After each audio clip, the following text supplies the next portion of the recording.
Ever feel like you're constantly chasing happiness, Mhm. but it always seems just out of reach? Yeah. You're not alone. Nope. Today we're diving deep into the wisdom of Lao Tzu. Okay.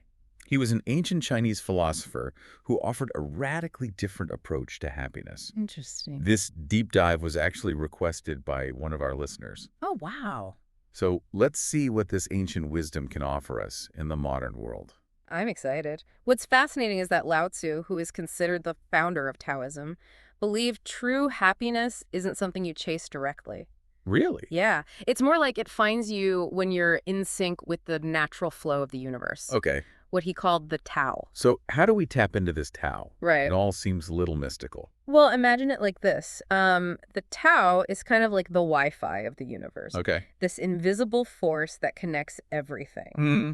You can't see it, but you know it's there Yeah. because everything runs smoothly when you're connected. Lao Tzu's philosophy, as laid out in the Tao Te Ching, is all about learning to connect to this universal flow. So instead of stressing ourselves out trying to force things to go our way, we learn to trust this universal Wi-Fi.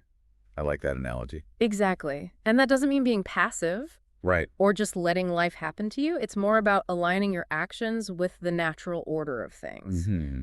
Think of a leaf floating down a stream. Okay. It's effortlessly moving with the current, not fighting against it. Yeah, I'm starting to see how that could be way less stressful than our usual approach Yeah, of trying to control everything. absolutely. Lao Tzu believed this constant striving and forcing actually creates resistance Okay. and takes us further away from happiness. Right. He also placed a strong emphasis on simplifying your life and desires. Ooh, that's a tough one for me. I'm definitely guilty of always wanting more, but I'm definitely intrigued. Is there a specific example of how simplifying leads to happiness? Let's say you're feeling overwhelmed by your possessions, always cleaning, organizing, and worrying about them. Right. Lao Tzu would suggest that perhaps true contentment comes from appreciating what you already have rather than constantly seeking more. Okay, that makes sense. It's like we get so caught up in the more mentality Yeah. that we forget to appreciate what we already have. Exactly. Yeah.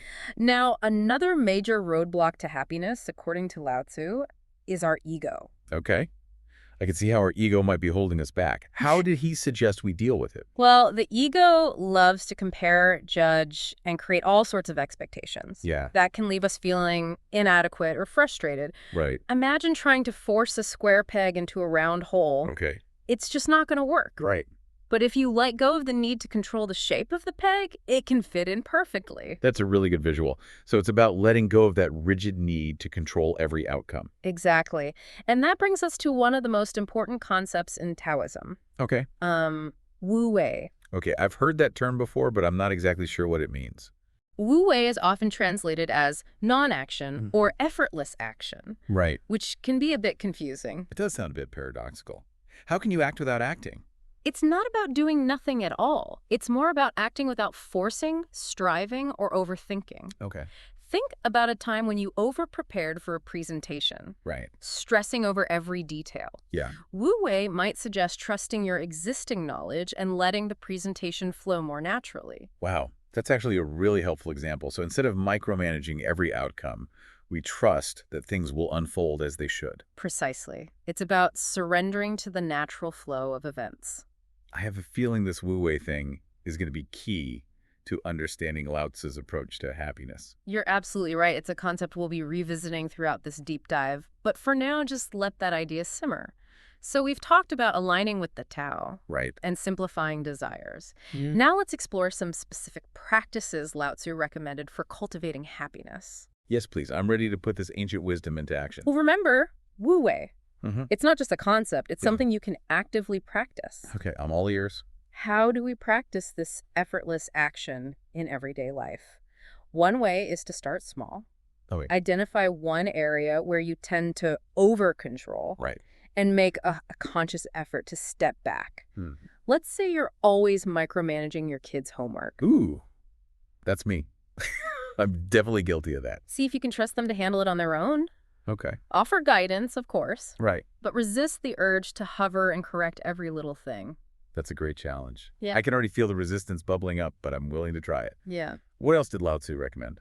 He believed that stillness and quiet reflection are essential for connecting with our true selves Okay. and tapping into the Tao.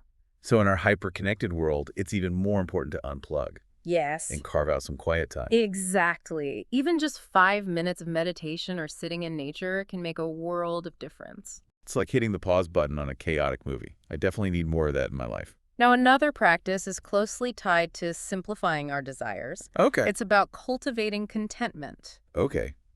I'm really curious about this one.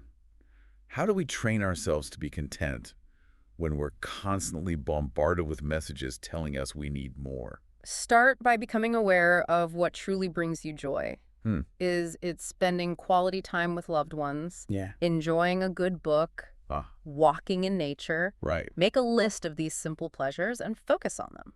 That's such a simple but powerful idea. Yeah. It's like shifting your focus from what you lack to what you already have. And whenever you feel that urge to buy something you don't need, Right. or chase after something that ultimately won't bring you lasting happiness, Okay. pause and ask yourself, will this truly add value to my life? That's a great question to keep in mind.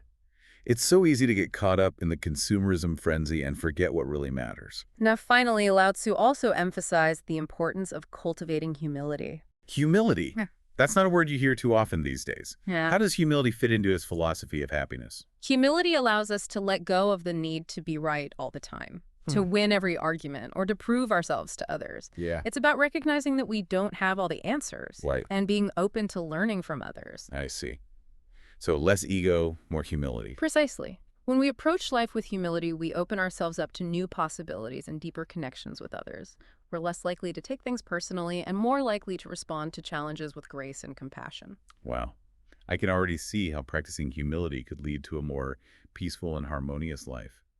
So to recap, some of Lao Tzu's key methods for finding happiness include practicing Wu Wei, embracing stillness and reflection, simplifying our desires, and cultivating humility. That's a great summary. And remember, these are practices, not overnight fixes. Yeah. It's about incorporating them into your daily life, experimenting, and seeing what works for you. You know, it's amazing how these ideas from thousands of years ago still resonate so deeply today. It's like Lao Tzu had a crystal ball and saw what our modern lives would be like. Absolutely. In a world that's constantly pushing us to do more, be more, and have more, Lao Tzu's message of simplicity, contentment, and inner peace is more relevant than ever. It's like he's offering us an antidote to the stress and burnout so many of us are feeling. Exactly. He's reminding us that happiness isn't a destination you reach by achieving a certain goal or acquiring a certain possession.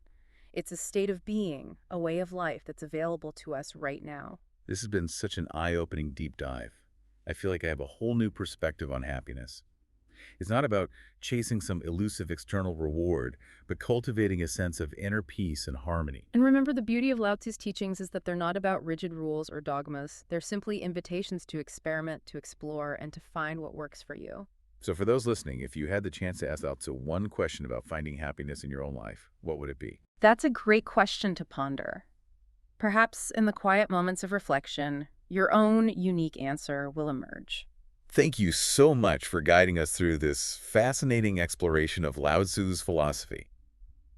I think we can all benefit from a little more Tao in our lives. It's been a pleasure. Remember, the journey to happiness is ongoing, and there's always something new to discover. Until next time, keep diving deep.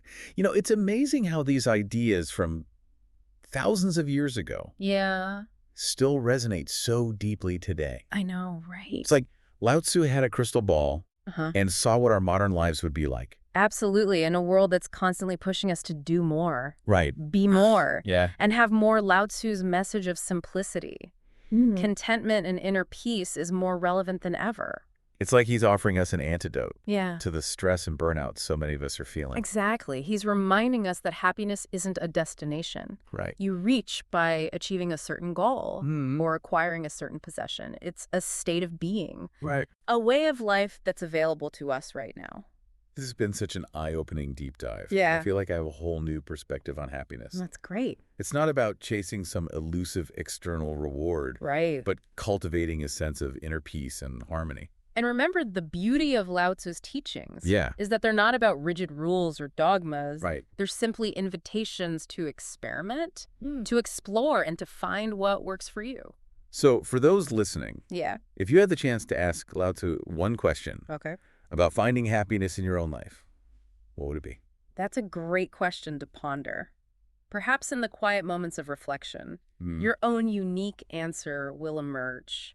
Thank you so much for guiding us through this fascinating exploration of Lao Tzu's Oh, philosophy. you're welcome. I think we can all benefit from a little more Tao in our I lives. agree. Until next time, Yeah. keep diving deep.